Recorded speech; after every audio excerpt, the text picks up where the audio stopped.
Chapter 19. The Sharp Blades of Our Own Conscience. It had been over a week since their meeting with Scythe Constantine, and neither Citra nor Marie had performed a single gleaning. At first, Citra thought that having a respite from daily gleaning would be a welcome thing. She never enjoyed the thrust of a blade or the pulling of a trigger. She never enjoyed watching the light leave the eyes of someone she had given a lethal poison. But being a scythe changed a person. Over the first year of her full scythehood, there had been a reluctant acquiescence to this profession that had chosen her. She gleaned with compassion. She was good at it, and she had come to take pride in it. Both Citra and Marie found themselves spending more and more time writing in their scythe journals. Although, without gleaning, there was less to write about. They still roamed, as Marie called it, moving city to city, town to town, never staying anywhere for more than a day or two, and never planning where they would go next until they packed their bags. Citra found that her journal was beginning to resemble a travelogue. What Citra didn't write about was the physical toll this idle time seemed to be taking on Scythe Curie. Without the daily hunt to keep her sharp, she moved slower in the mornings. Her thoughts seemed to wander when she spoke, and she always seemed to be tired. "Perhaps it's time for me to turn a corner," she mused to Citra. Marie had never mentioned turning a corner before. Citra didn't know what to think of it. "How far would you set your age back?" Citra asked. Scythe Curie feigned considering it, as if she hadn't been thinking about it for quite some time. "Perhaps I'd set down to 30 or 35. "Would you keep your hair silver?" She smiled. "Of course. It's my trademark." No one close to Citra had turned a corner. There were kids back at school whose parents reset their ages left and right as the mood suited them. She had a math teacher who came in after a long weekend looking practically unrecognizable. He had reset down to 21. And other girls in the class tittered about how hot he was now, which just creeped Citra out. Even though setting down to 30 wouldn't change Scythe Curie all that much, it would be disconcerting. Although Citra knew it was selfish to say, she told her, "I like the way you are now." Marie smiled and said, "Maybe I'll wait until next year.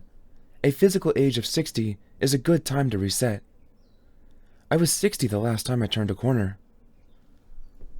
But now, there was a game afoot that might breathe life back into both of them. 3 gleanings, and all during the month of lights and the old-time holidays season. Like the 3 ghosts of Christmas past, present, and future, mostly forgotten in post-mortal times. The spirit of the past meant little when the years were named, not numbered. And for a vast majority of people, the future was nothing but an unchanging continuation of the present, leaving those spirits with nowhere to go but oblivion. "Holiday gleanings," chimed Marie. "What could be more old time than death?" "Is it terrible to say that I'm looking forward to them?" Citra asked, more to herself than to Marie. She could tell herself that she was just really looking forward to luring out their attacker, but that would be a lie. "You're a scythe, dear. Don't be so hard on yourself." "Are you saying that Scythe Goddard was right? That in a perfect world, even scythes should enjoy what they do?" "Certainly not," Marie said with appropriate indignation. "The simple pleasure of being good at what you do is very different from finding joy in the taking of life." Then she took a long look at Citra, gently held her hands, and said, "The very fact that you are tormented by the question means you are a truly honorable scythe. Guard your conscience, Anastasia, and never let it wilt. It is a scythe's most valuable possession." The first of Scythe Anastasia's 3 gleanings was a woman who chose to splat from the highest building in Fargo, which was not known for its high buildings. 40 stories, however, was more than enough to do the job. Scythe Constantine, half a dozen other scythes, and an entire phalanx of the Blade Guard hid themselves in strategic locations around the rooftop, as well as throughout the building and the streets around it. They vigilantly waited on the lookout for a murderous plot beyond the scheduled murderous plot. "Will this hurt, Your Honor?" the woman asked as she looked down from the ledge of the icy, wind-swept roof. "I don't think so," said Scythe Anastasia told her. "And if it does, it will only be for a fraction of a second." For it to be an official gleaning, the woman couldn't leap on her own. Scythe Anastasia had to actually push her. Oddly, Citra found pushing the woman off the roof far more unpleasant than gleaning with a weapon.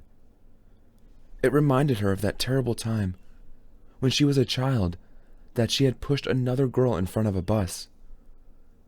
Of course, the girl was revived, and in a couple of days was back in school as if nothing had happened.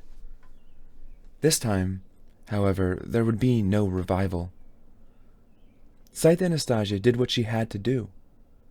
The woman died on schedule with neither fanfare nor incident, and her family kissed Scythe Anastasia's ring, solemnly accepting their year of immunity.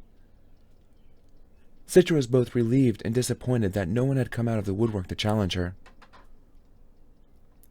Scythe Anastasia's next gleaning, a few days later, was not quite as simple.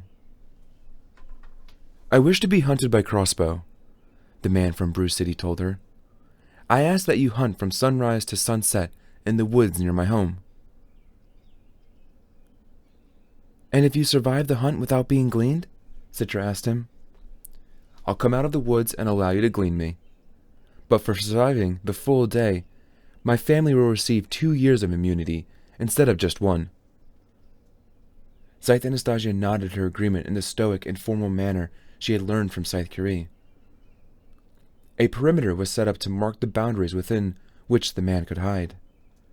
Again, Scythe Constantine and his team monitored for intruders and any nefarious activity. The man thought he was a match for Citra. He wasn't. She tracked him and took him out in less than an hour into the hunt. A single steel arrow to the heart. It was merciful, as all of Scythe Anastasia's gleanings were.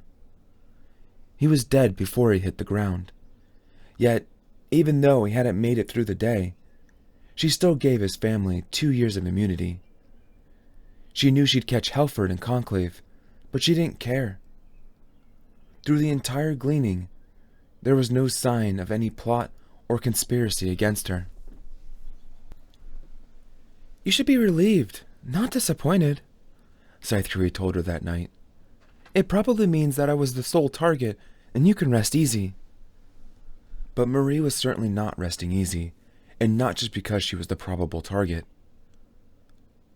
"I fear that this goes beyond just a vendetta against me or you," Scythe Curie confided. "These are troubling times, Anastasia. There's too much violence afoot. I long for the simple, straightforward days when we Scythes had nothing to fear but the sharp blades of our own conscience. Now there are enemies within enemies." Citra suspected there was truth in that. The attack on them was a small thread in a much larger tapestry that could not be seen from where they stood. She couldn't help but sense there was something huge and threatening just beyond the horizon. "I've made a contact," Agent Traxler raised an eyebrow. "Do tell, Grayson."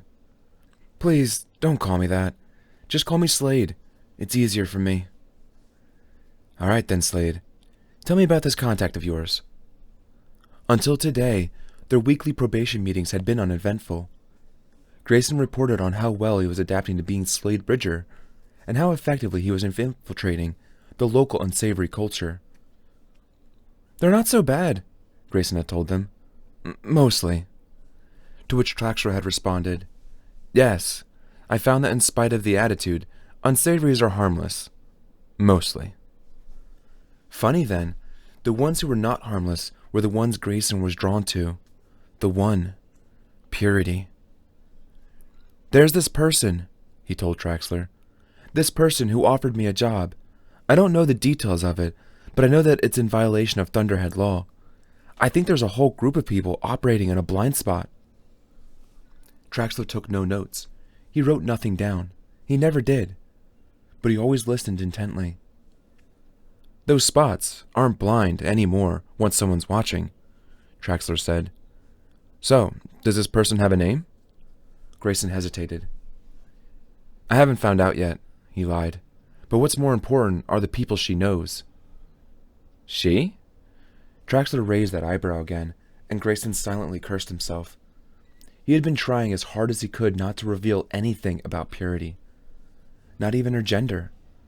But now it was out, and there was nothing he could do about it. "Yes, I think she's connected with some pretty shady people, but I haven't met them yet. They're the ones we should be worried about, not her." "I'll make that determination," Traxler told him. "In the meantime, it'd behoove you to go as deep as you can go." "I'm deep," Grayson told him. Traxler looked him in the eye. "Go deeper." Grayson found that when he was with Purity, he didn't think about Traxler or his mission. He just thought about her. There was no question that she was involved in criminal activity, and not just pretend crimes like most unsavories, but the real thing. Purity knew ways to fly beneath the Thunderhead's radar, and taught them to Grayson. "If the Thunderhead knew all the things I did, it would relocate me the way it did to you," Purity told him. "Then it would took my nanites to make me think happy thoughts. It might even supplant my memory completely. The Thunderhead would cure me, but I don't want to be cured. I want to be worse than unsavory. I want to be bad. Honestly and truly bad." He had never thought of the Thunderhead from the perspective of the unrepentant unsavory. Was it wrong for the Thunderhead to rehabilitate people from the inside out? Should evil people be allowed the freedom to be evil without any safety nets? Is that what Purity was? Was she evil? Grayson found he had no answers to the questions swimming in his head. "How about you, Slade? Do you want to be bad?" He knew what his answer was 99% of the time, but when he was in her arms, his whole body screaming with sensation of being with her in that moment, where the clear crystal of his conscience fractured into jade, his answer was a resounding yes. The third of Scythe Anastasia's gleanings was the most complicated to accomplish. The subject was an actor by the name of Sir Alban Aldrich. The Sir was a fictional title, since no one was actually knighted anymore, but sounded much more impressive for a classically trained actor. Citra had known his profession when she had chosen him, and suspected he would want a theatrical end, which Citra would be more than happy to provide, but his request surprised even her. "I wish to be gleaned as part of the performance of Shakespeare's Julius Caesar, in which I will be playing the title role." Apparently, the day after she had selected him for greening, he and his repertoire company had dropped the show they'd been rehearsing and prepared for a single performance of the famed Mortal Age tragedy. "The play holds so little meaning for our times, Your Honor," he explained to her.